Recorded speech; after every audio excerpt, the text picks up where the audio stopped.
Magandang araw ka TSKI, kamusta po kayo? Sa mga nanay natin sa sentro, tanong, meron po ba kayong alam na love song? Or yung theme song nyong mag-asawa? Nung kabataan nyo, naaalala nyo pa po ba? Kapag naririnig nyo po ang mga kantang ito, tumitibok-tibok po ba ang inyong puso? At nakakaramdam po ba kayo ng saya? Naalala nyo po ba ang tamis ng inyong pag-iibigan? Para po sa pag-ibig, ano po ang kaya niyong gawin? Ngayong araw po na ito, meron po tayong isang karakter sa ating kwento. Si Aling Lilia, na bilang ina, ay kayang gawin ang lahat para sa kanyang anak. Kakayanin niyang magpakaba upang makakain at makapag-aral ang kanyang mga anak. Si Aling Lilia ay isang byuda. 3 ang kanyang anak at simula nang mamatay ang kanyang asawa, pinagsikapan niyang buhayin ang kanyang mga anak sa pamamagitan ng pagtitinda at paglalabada. Sa hindi inaasahang pagkakataon, ang kanyang bunsok anak ay nagkasakit ng malubha sa atay at kailangan ang liver transplant. At kung hindi maagapan, ay baka lumala at humantong sa kamatayan. Kaya ang ginawa ni Aling Lilia, nanghiram siya ng pera panggastos sa operasyon ng kanyang anak. At ang kanyang mga kaibigan ay nag-abot ng sobre na may pera, pantulong sa kanyang anak. Si Aling Lilia lubos na nagpapasalamat. Nagmatch ang atay ni Aling Lilia sa kanyang anak, kaya't walang atubili niyang inihandog ang bahagi ng kanyang atay para dito.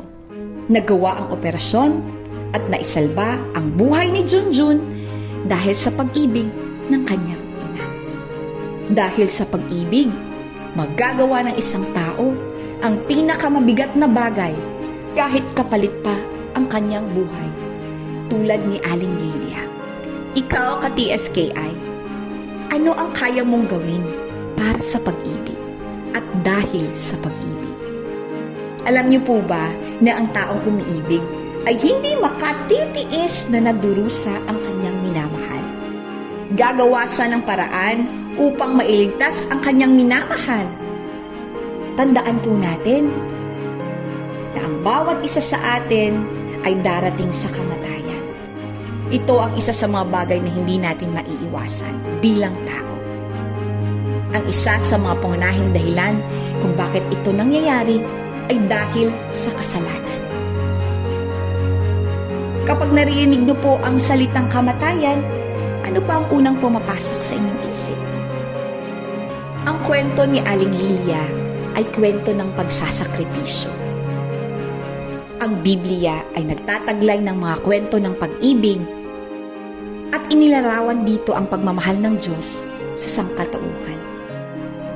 Ang pag-ibig na ito ng Diyos sa tao ay binigyang diin sa Juan Kapitulo 3, versikulo 16. Sa pamamagitan ni Jesus at sa kanyang kamatayan sa krus, ang mga nananalig at mananalig sa kanya ay ipinangako niyang hindi na mapapahamak, kundi magkakaroon ng buhay na walang hanggan.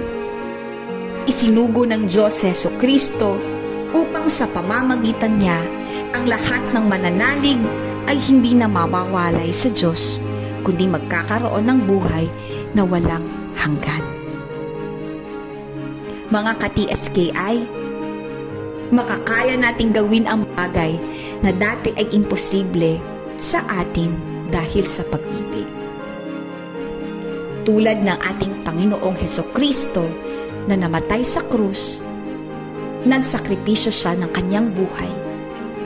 Magagawa nating magpakumbaba at magsakripisyo din dahil sa pag-ibig. Hindi natin makakayang tiisin ang ating mga minamahal na naghihirap. Tulad ng Diyos na hindi makatitiis sa atin, ibinigay niya ang kaisa-isa niyang anak dahil sa kanyang pagmamahal sa sanlibutan. Si Jesucristo ang pamamagitan para tayo ay magkaroon ng buhay na walang hanggan. Sa isang sagutang papel, magsulat tayo ng 3 dahilan kung bakit ka mahal ng Diyos.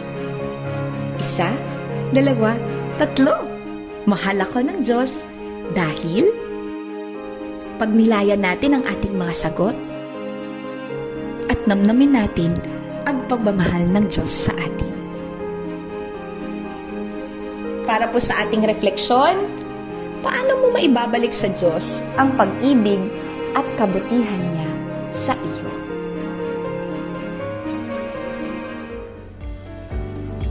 Hanggang sa susunod po na aralin, maraming salamat ka TSKI sa inyong pag-antabay!